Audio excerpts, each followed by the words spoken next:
এই তোমাদের পাশে নিউ টাউন, এই রাজারের নিউ টাউনে মুসলমানদের ব্যক্তিগত কিনা জমি, সেই জমিতে মসজিদ হবে, মসজিদের নামে জমি, সেই জমিকে রাজ্য সরকার দখল করে নিয়ে হিটকোকে দিয়ে দিচ্ছে।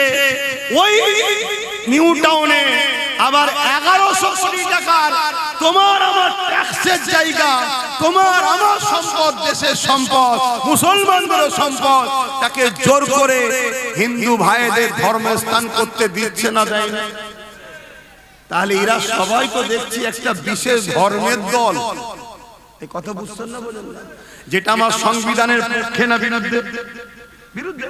কেন? সংবিধান বলেছে যে সরকার হবে, ধর্মের পক্ষেও যেতে পারবে না, বিরুদ্ধেও যেতে পারবে না, যার ধর্ম সে করবে, যার ধর্মের স্থান সে করবে, ঠিক তো নাকি? তাহলে আজকে ওই 1100 কোটি টাকা দিয়ে যদি প্রত্যেকটা মানে একটা করে পিজির মতো বা এমস এর মতো বড় বড় হসপিটাল করা যেত, কম করে হলো 10, 11টা, 15টা হতো না? হতো না? তাহলে মানুষের হিন্দু মুসলমান সবার চিকিৎসা হতো না? হতো না? আপনি বলবেন সরকারের টাকায় এটা করাই দরকার, সরকারের টাকায় মসজিদ মন্দির করার হুকুম নেই। কথা মাথায় ঢুকছে তো নাকি? কিন্তু দুঃখের বিষয়, আমার যেটা বলার বিষয়, যে আমার মসজিদকে জোর করে দখল করে নিচ্ছে আর আমার দেশের সম্পদকে জোর করে আবার নিয়ে নিচ্ছে ধর্মের জন্য। এর কারণ কি? তাদের হাতে রাজ পাওয়ার, আমাদের হাতে পাওয়ার নেই। আর যে কটা মুসলিম এমএলএ এমপি মন্ত্রী আছে, এরা সুরাতে সকলে মুসলমান, ভেতরে ভেতরে সব মুনাফিক বেঈমানের মতো হয়ে গেছে। একটা কারণকে কথা আছে, কেউ নেবে আন্দোলন করেছে যে হতে দেওয়া যাবে না, এই কেউ করেছে? কেউ করে?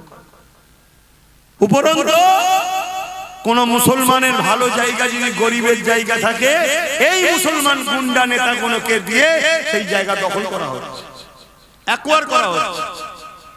আল্লাহ তো তোমাদেরকে বাঁচিয়ে দিয়েছে, আল্লাহ তো তোমাদেরকে বাঁচিয়ে দিয়েছে। প্রায় বলেছি, আজও বলছি, আল্লাহ তোমাদেরকে বাঁচিয়ে দিয়েছে না, একদিন তোমাদের জমিকে এয়ারপোর্টের নামে সব অধিগ্রহণ করে নেওয়া হতো। কোথায় যে তোমরা যে ঠেকতে কোনো ঠিক ছিল না। আর যা এসআইআর নিয়ে যা হচ্ছে, একটু ভুল ভ্রান্তি হলেই অমনি নোটিশ চলে এসছে। আর যদি ঘর ছাড়া হয়ে, এলাকা ছাড়া হয়ে যেতে, ব্যাস খাঁচাই ভর্তার সময় দেরি হতো না। আল্লাহ বাঁচিয়ে দিয়েছে, শুকরিয়া আদায় করো তোমরা। আল্লাহ কার শুকরিয়া আদায় করবে? আল্লাহ শুকরিয়া আদায় করো, বাঁচিয়ে দিয়েছে। তো সেই জায়গায় তোমাদের তো ভাবা দরকার যে আমার কোরআনকে অপমান করছে, আমার মসজিদকে অপমান করছে, আমার মাদ্রাসা, আমার ওয়াকফকে শেষ করছে, এদের সঙ্গে আমরা সাধ্য কি করি? আলহামদুলিল্লাহ পুরো বাংলার মানুষ জাগছে। ভাঙড়ের মানুষ জেগেছে কি আমি ঠিক জানি না, কেন ভাঙড়ে আসা যাওয়া খুব কম। কি জাগছে না যেমন ছিল তেমন? কি নতুন করে জাগছে, পরিবর্তন হচ্ছে না যেমন ছিল তেমন? একটু হ্যাঁ কি না বলেন না। নতুন করে আমার ভাইয়েরা পরিবর্তন হচ্ছে কি? জাহান্নামীদের থেকে ফিরে আসছে কি? ইসলাম বিদ্বেষীদের থেকে, ওয়াকফ বিদ্বেষীদের থেকে ফিরে আসছে কি? আলহামদুলিল্লাহ। তবে হ্যাঁ, কিছু গুন্ডা সন্ত্রাস ফিরে আসবে না, কেন? তারা কোটি কোটি টাকা করে খাচ্ছে এবং তাদের সব নম্বরই, সব ডাটা হুকুমতদের হাতে আছে। তারা ফিরে আসলে অমনি সুজা, ওই যে কুতাকারের এক বাঘ বুলেটে করে ঘুরছিল না, ওইরকম সুজা ভরে ভরে। ওই জন্য তারা আসতে চাইলো, আসতে পাচ্ছে না। কমসে কম তাদেরকে বলবো, তোদের যদি যারা পরিমাণ তোদের শরীরে কোনো ইমানদার এই মুসলমানের রক্ত থাকে, একটু হলো শয়তানিটা বন্ধ কর, একটু হলো চুপচাপ হয়ে যা, আর একটু হলো ভেতরে ভেতরে কমসে কম যোগাযোগটা রাখ যে ভাই আমি গেলেই ফেসে যাবো ভাই। কিন্তু কিছু করার নেই, বুঝতে পারছি এরা মসজিদ মাদ্রাসার দুশমন, এরা কোরআনের দুশমন, এরা বদমাই, জালিম, মানবরূপী পশু হয়ে গেছে, আমরা সব বুঝতে পারছি, কিন্তু যাবার উপায় নেই। ভাঙরের মাটি ভালো মাটি, দোয়া করি আল্লাহ ভাঙরের ভাইগুলোকে হেদায়েত করুন, আল্লাহুম্মা আমিন।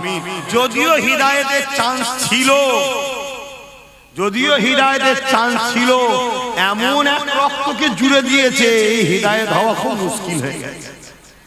কথা বুঝে আসছে না? না, আমি তাই প্রায় ছেলেদেরকে বলি, বাপ বিয়ে শাদী যখন করবি একটু দেখে দেখে করবি।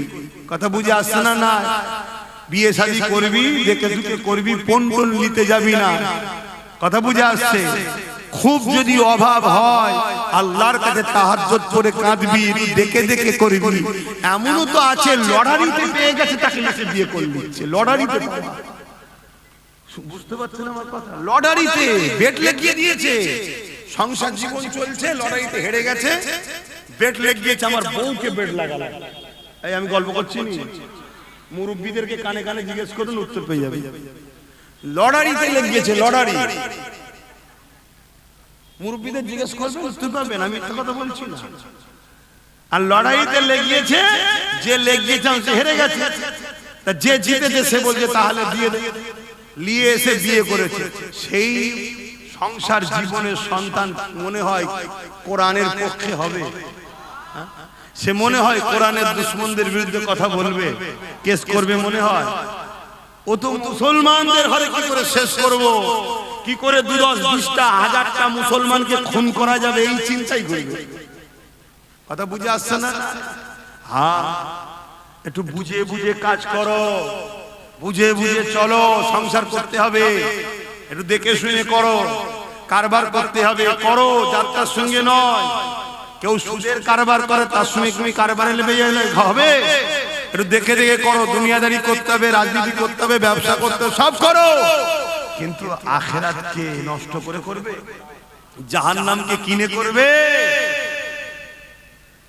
আমার ওয়াজকে কেটে কেটে ছড়ানো হয়েছে, দেখেছেন তো নাকি? হ্যাঁ, বড় বড় সব হল তৈরি করে, সেমিনার হলে ভাড়া করে আমার ওয়াজকে কেটে কেটে ছড়াচ্ছে। আব্বাস সিদ্দিকী বলছে, দেখো টিএমসি কে ভোট দিলে ঈমান চলে যাবে। যারা সমালোচনা করতে বসেছে সব ডবল মুফতি। আমার সমালোচনা, আরে আমার সমালোচনা করার জন্য অনেক তো তোদের খায়ের খা আছে। টিএমসির পুষা কিছু মোল্লা মৌলী সাহেব আছে না? আরে হ্যাঁ কি না বলছে না তো? হতভাগা আকবর পুষেছে না পোষেনে? এজিদের দলে মুফতি মৌলানা ছিল না? ছিল না? 13,000 ছিল কারবালার মাঠে, 13,000 এজিদের পক্ষে ছিল, 72 জন আহলে রাসূলকে শহীদ করতে 13,000 ছিল। তাহলে আজও আছে না? আরে এসব জেনেই আব্বাস সিদ্দিকী ওয়াজ করতে বেরোয়, এসব জেনেই ভাঙড়ে এসি ক্যানিংয়ে যায়, এসব জেনেই বিভিন্ন জায়গায় বাংলায় ঘুরে বেড়ায়। আজকের এজিদ কোনো কিন্তু ছাড়বে না, জেনে শুনেই বেরোয়। কেন?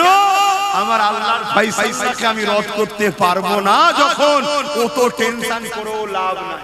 এই আল্লাহর ফয়সালাকে রদ করতে পারবে? আজকে যদি আমার কপালে ভাঙড়ে মৃত্যু লিখে থাকে, তোমরা সবাই মিলে বাঁচাতে পারবে? দেশের প্রধানমন্ত্রী যদি চাই যে আব্বাসকে আজকের দিনটা বেঁচে দে, কালকে ধরবো, পারবে? কেউ পারবে? পৃথিবী। তাহলে এই ফয়সালা যখন রদ করতে পারবো না, তার জিন্দেগির ময়া করছো কেন, তো ঘাবড়াচ্ছ কেন?